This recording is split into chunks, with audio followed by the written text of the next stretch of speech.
רואה ערבי מחפש גדי בהוד ציון, ובהר ממול אני מחפש את בני הקטן. רואה ערבי ואב יהודי, בכישלונם הזמני. קולות שנינו נפגשים מעל, לבריכת הסולטן בעמק האמצע. שנינו רוצים שלא ייכנסו הבן והגדי לתוך תהליך המכונה הנוראה של חד גדיה. אחר כך מצאנו אותם בין השיחים, וקולותינו חזרו אלינו ובכו וצחקו בפנים. החיפושים אחר גדי או אחר בן היו תמיד התחלת דת חדשה בהרים האלה.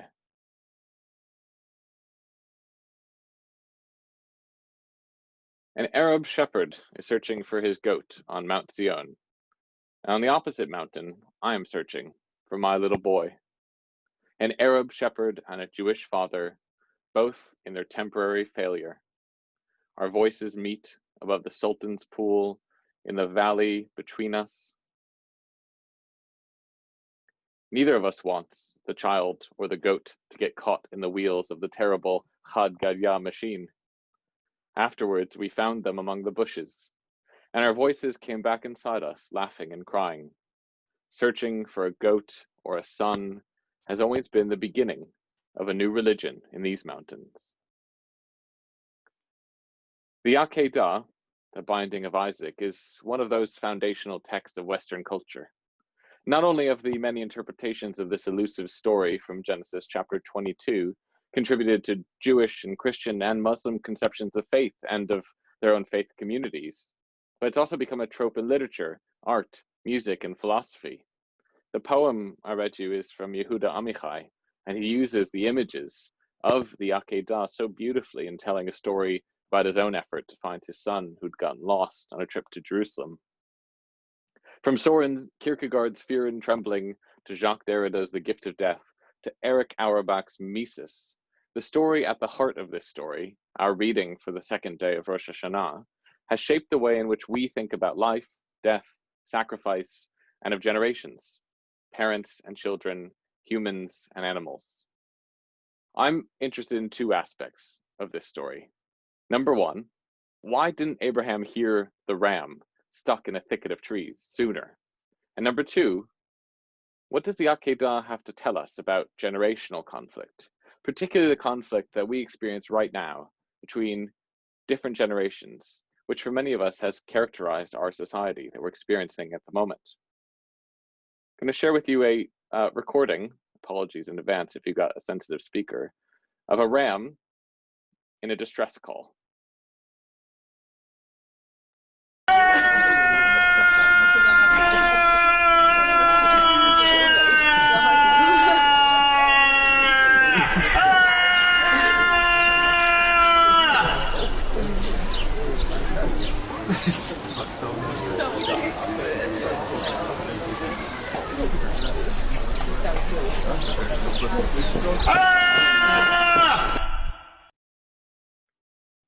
Not something we hear every day, I imagine.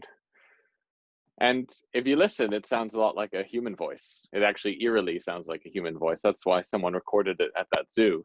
A ram in distress, trapped or caught, will make a sound like that. And if it was you on that mountain, knife in hand, child bound to the altar before you, do you think you'd be able to ignore that sound? The commentators on the Torah note the strange texture of the verse towards the end of the Akedah story. It says, Abraham lifted his eyes and saw, look, a ram already in the thicket by its horns. So Abraham went and took the ram and offered it up as a burnt offering in place of his son. The key element there is the word already. Abraham only looks up because just before this, an angel had to step in to stop him at the very last minute from killing his son. Was it a test? Did he misunderstand God's instructions? The enigmas of the Akedah, and there are many, will never be fully decoded. That's what makes it interesting. That's what makes it compelling. That's what makes it something which we still tell and retell in our cultures today. But the story remains, regardless of any interpretation, and we can derive meaning from it.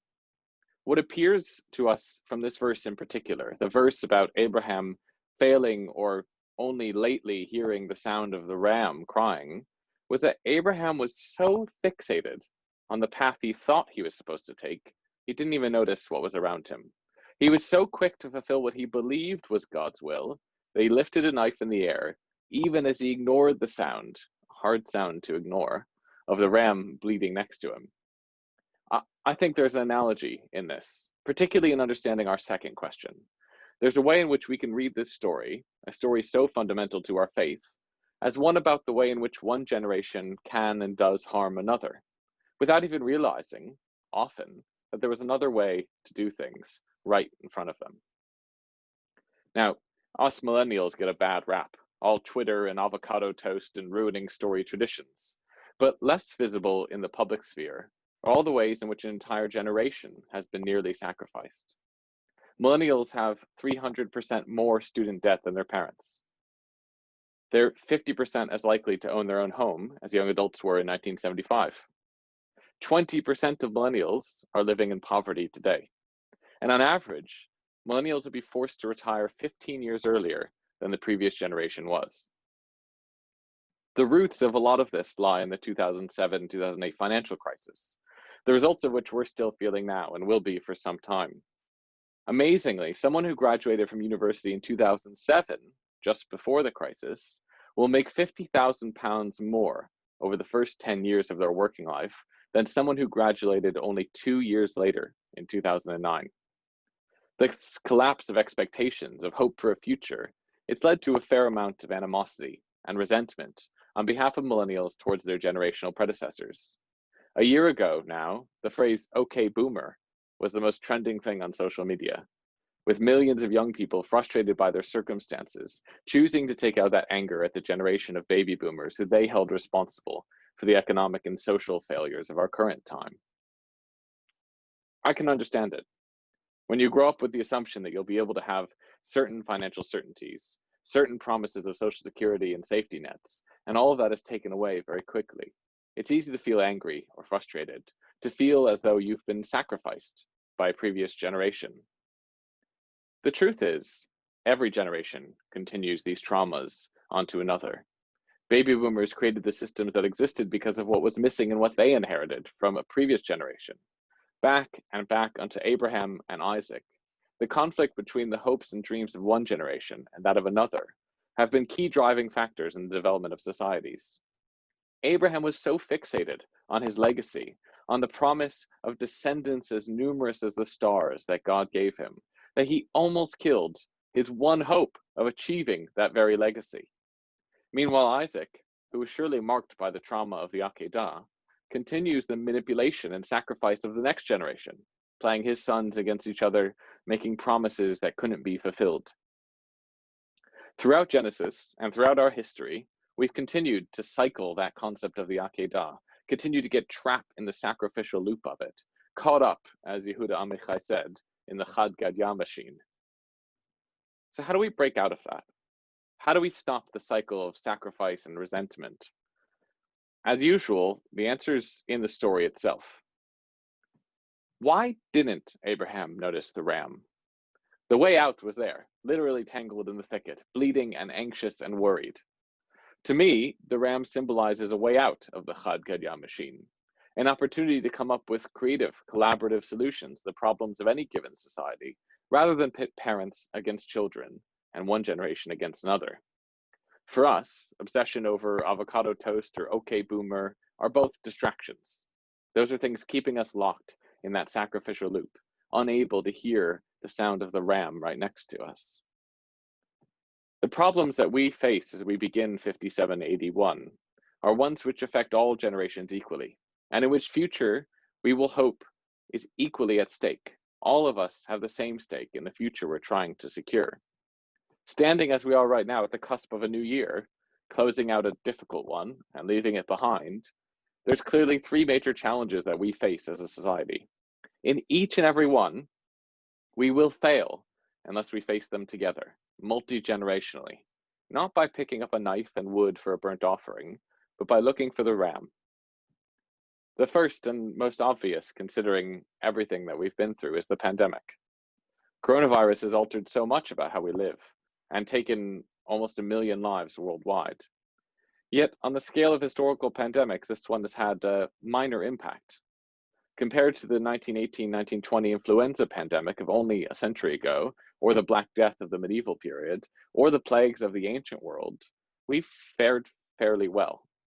It's a hard thing to recognize when we've lost so many, when death and fear seem so omnipresent, but it's true. However, the pandemic has left its scars. The elderly have suffered far more than any other demographic, with the virus preying in particular on those whose health was already weak. But perhaps an understated element of our experience has been the double victimization that has been inflicted on millennials. For those already struggling to get a start in life following 2008's collapse, COVID has further left them without hope. Of all the pastoral calls that I've made to people struggling because of the effects of the pandemic in the last 6 months, 90% have been to people under 40 years of age. People who are finding that the effects of our current situation on their mental health and emotional well-being are profound and long-lasting.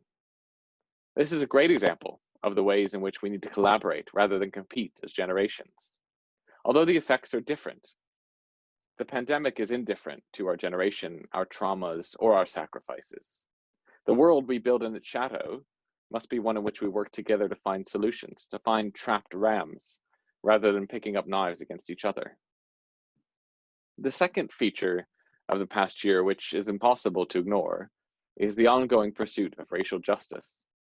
Despite centuries of advances in civil rights and against discrimination, some of us have recently discovered that our society is not the one we thought it was.